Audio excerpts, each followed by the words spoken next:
我是火锅川菜食评人，干锅菜干香味辣，锅气十足。茶树菇腊肉干锅是经典搭配，辣香浓郁，喝酒下饭都巴适得很。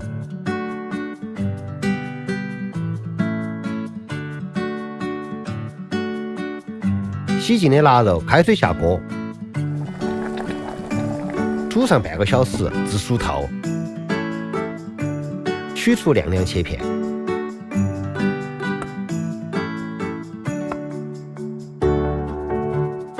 新鲜茶树菇2斤条，甜椒、蒜苗也切好备用。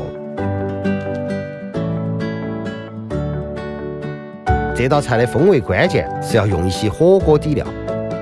热锅下菜籽油，倒蒜泥，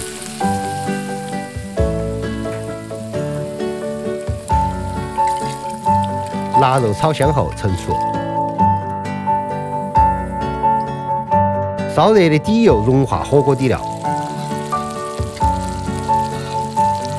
然后加茶树菇、甜椒和2斤条翻炒，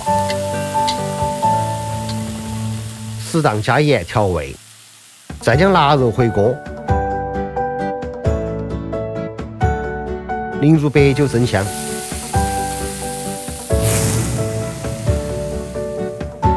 最后加青蒜苗就可以了。最后烧个滚油，炝香干海椒和花椒，香气四溢的腊肉干锅茶树菇就做好了。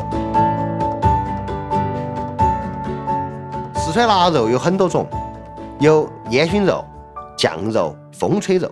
今天我们这种叫烟熏肉，它是用白鸭、花生壳壳、香樟、锯木面这些熏制出来的，所以特别的香。在四川，我们吃这个烟熏腊肉的时候，还会把它的皮用火给它烧一下，这样子不但去除它的残留的毛，还可以让吃起来的肉皮子更软糯。